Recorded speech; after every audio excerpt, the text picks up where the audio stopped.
कि दोनों पार्टनर्स हैं इन अ फर्म और आपस में प्रॉफिट्स एंड लॉसेस शेयर किया करते हैं इन द रेशियो 3:2। 31 मार्च 2024 को उनकी बैलेंस शीट कुछ इस तरह से है। लायबिलिटी साइड में क्रेडिटर्स हैं 38,000, लोन बाय मिसेस ए है 10,000, लोन बाय मिसेस बी है 15,000, रिजर्व है 5,000, ए की कैपिटल है 10,000, बी की कैपिटल है 8,000। एसेट साइड में बैंक बैलेंस है 11,500, स्टॉक है 6,000, डेटर है 19,000, फर्नीचर है 4,000, प्लांट है 28,000, इन्वेस्टमेंट है 10,000 और प्रॉफिट एंड लॉस अकाउंट है 7,500। फिर ये बताया गया कि जो फर्म है वो डिसॉल्व हो गई ऑन 31 मार्च 2024 और दोनों पार्टनर्स ने इस बात के लिए एग्री किया कि ए जो है वो इन्वेस्टमेंट को ₹8,000 का टेक ओवर कर लेगा और मिसेज ए का लोन वही पे करेगा। तो ए ने इन दो बातों के लिए एग्री किया कि वो इन्वेस्टमेंट को टेक ओवर कर लेगा एट ₹8,000 और अपनी वाइफ का लोन वो पे करेगा। उसके अलावा ये बताया गया जो बची हुई एसेट्स हैं उनसे ये अमाउंट रियलाइज हुए। स्टॉक से 5,000, डेटर से 18,500, फर्नीचर से 4,500 और प्लांट से ₹25,000। फिर ये बताया गया कि एक्सपेंसेस और रियलाइजेशन जो था वो ₹1,600 था। एंड लास्ट में ये बताया गया कि जो क्रेडिटर्स हैं उन्होंने ₹37,000 एक्सेप्ट किए in full settlement of their claims. ठीक है बच्चों, इतनी इंफॉर्मेशन आपको दे रखी है और आपसे कहा गया है कि आपको रियलाइजेशन अकाउंट बनाना है, पार्टनर्स कैपिटल अकाउंट्स बनाने हैं और एक बैंक अकाउंट बनाना है। तो realisation account, partners capital accounts and bank account, ये तीन चीज़ें बनानी है। तो आइए बच्चों पहले बना लेते हैं अपना रियलाइजेशन अकाउंट। तो स्टूडेंट्स, रियलाइजेशन अकाउंट की शुरुआत हम करेंगे एसेट्स और लायबिलिटीज अकाउंट को क्लोज करने से।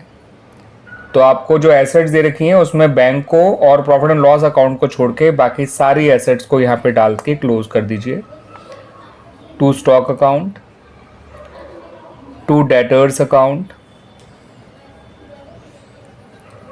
टू फर्नीचर अकाउंट,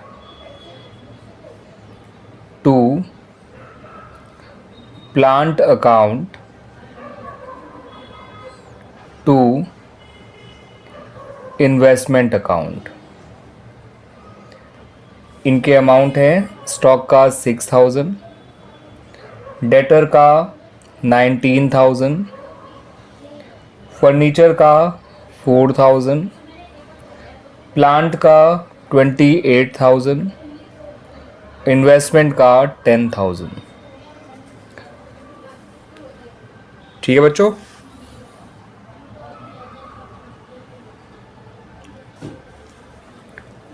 उसके बाद आपको लायबिलिटीज में क्रेडिटर्स को क्लोज करना है बाय क्रेडिटर्स अकाउंट और bye loan by Mrs A.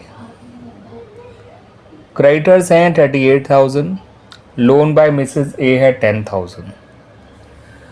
अब नीचे के पॉइंट्स पे आ जाइए बच्चों।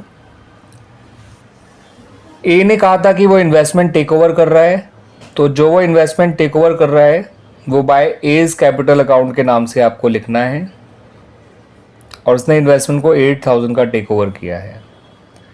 उसने ये भी कहा था कि वो अपनी वाइफ का लोन पे कर देगा, तो मिसेज ए का जो उसने लोन टेक ओवर किया है वो आएगा डेबिट साइड में। ठीक है बच्चों, फिर ये बताया गया था कि बाकी एसेट्स कितने के रियलाइज हुए हैं, तो लिखिए बाय बैंक अकाउंट और जितना जितना अमाउंट उनसे मिला है वो लिखते जाइए। स्टॉक से मिला है 5,000, डेटर से मिला है 18,500,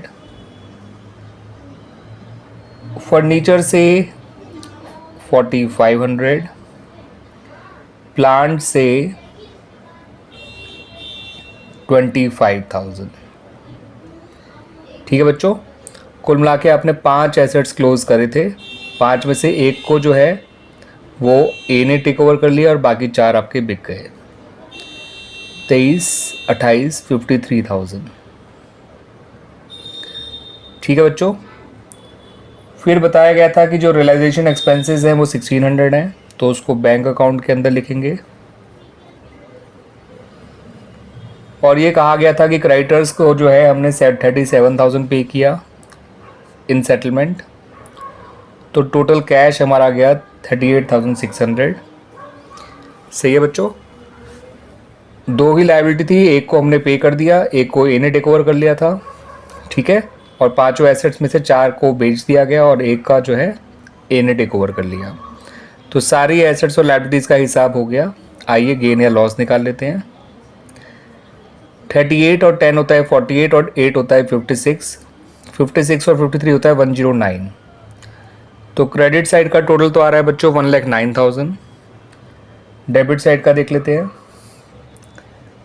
6 और 19 25 और 4 29, 29 और 28 57, 67 77, 85 और 30 हो गया 115, 115 600। तो इनका जो डिफरेंस है वो 6600 आ रहा है लॉस, क्योंकि डेबिट साइड बड़ी है। ठीक है बच्चों, तो 115,600 दोनों तरफ लिख लीजिए और यहाँ लिखिए by loss transfer to capital account A और बी। ठीक है बच्चों, तो 6600 के लॉस को इन दोनों में बांट दीजिए 3:2 के रेशियो में। तो ये आएगा बच्चों आपका 3360 ए का 3960 ए का 2640 बी का। ठीक है बच्चों, इस तरह से हमारा रियलाइजेशन अकाउंट कंप्लीट हो गया। पार्टनर्स कैपिटल अकाउंट जब आप बनाएंगे बच्चों, तो इसकी शुरुआत करेंगे ओपनिंग बैलेंसेस ऑफ कैपिटल से, जो ए का है 10,000, बी का है 8,000। फिर जो रिजर्व दे रखा है लायबिलिटी साइड में इसको बांट दीजिए। 5,000 को 3:2 में बांटेंगे तो ए का आएगा 3,000, बी का आएगा 2,000। उसके अलावा एसेट साइड में जो प्रॉफिट एंड लॉस अकाउंट दे रखा है उसको बांट दीजिए। 7,500 को बांटेंगे तो 4,500 ए का आएगा, 3,000 बी का आएगा। फिर जो रियलाइजेशन का लॉस आया है वो डाल दीजिए 3960 और 2640। फिर ए ने जो है इन्वेस्टमेंट टेक ओवर करी थी और उसने कहा था अपनी वाइफ का लोन भी पे कर दूंगा। तो ए ने जो इन्वेस्टमेंट टेक ओवर करी थी वो तो डेबिट साइड में आ जाएगा, और जो उसने वाइफ का लोन टेक ओवर किया था वो क्रेडिट साइड में आ जाएगा ए के कैपिटल अकाउंट में। ठीक है बच्चों, और कुछ कैपिटल अकाउंट में नहीं आ सकता। आमतौर पे कैपिटल अकाउंट में ओपनिंग बैलेंसेस आते हैं, एक्यूमुलेटेड प्रॉफिट एंड लॉसेस आते हैं, रेवोल्यूशन का गेन या लॉस आता है, और किसी एसेट और लायबिलिटी को जो पार्टनर ने टेक ओवर किया है वो आता है। हमने वो सब लिख लिया। अब इनके फाइनल बैलेंसेस निकालने हैं। ई का ये आ रहा है 23,000 क्रेडिट साइड का टोटल। 23 में से 8, 3, 11 और 4 15 गया तो ये बचेगा 8,000। 8,000 में से 1,400 गया तो बचेगा 6,600, और 60 और माइनस कर दो तो 6,540 आ जाएगा बच्चों। ये अमाउंट फाइनली पे करना है ए को, तो यह लिखिए टू बैंक अकाउंट। ठीक है बच्चों, आप लोग लिखेंगे टू बैंक अकाउंट। बी का ये साइड का टोटल आ रहा है 10,000, टोटल लिख लीजिए पहले। ए का भी 23, बी का 10। 10 में से 5,000 गया तो बचा 5,000, 5,000 में से 640 गया तो 4,360। ये आ गया फाइनल बैलेंस बी का, जो उसे पे किया जाएगा। तो इस तरह से बच्चों हमारा पार्टनर्स कैपिटल अकाउंट भी बन गया। Now come to bank account. तो बच्चों जब आप बैंक अकाउंट बनाएंगे तो डेबिट साइड में तो सबसे पहले उसका ओपनिंग बैलेंस लिख लीजिएगा बैंक का, वो है 11,500। फिर एसेट बेच के जो पैसा आया था वो लिख लीजिए 53,000 टू रियलाइजेशन अकाउंट के नाम से। जितना आपको लायबिलिटीज़ को पे करना पड़ा 38,600 वो यहाँ आ जाएगा। फिर ए का कैपिटल आपने जो फाइनल पेमेंट किया वो, बी का जो फाइनल पेमेंट किया वो, और एक लोन बाय बी था बच्चों वो भी इधर ही आएगा। लोन बाय बी था ₹15,000। बी का जो फाइनल पेमेंट किया वो है 4,360। ए का जो फाइनल पेमेंट किया वो है 6,540। अब ये दोनों साइड का टोटल आपका बराबर आना चाहिए, तभी आपका आंसर सही होगा। ये आ रहा है बच्चों 64,500, 15,000, 19, 25, 38 और 25 63,000, 64,100, 64,400 और 60,40,100 होता है, तो ये हो गया 64,500। तो इस तरह से हमारा ये बैंक अकाउंट भी बन गया। लोन बाय बी अकाउंट मांगा नहीं है, लेकिन मैं आपको समझा देता हूँ कि उसमें अगर आता तो क्या आता। पहले ओपनिंग बैलेंस उसका यहाँ आ जाता 15,000 और यही हम पे कर देते उसको टू बैंक अकाउंट 15,000।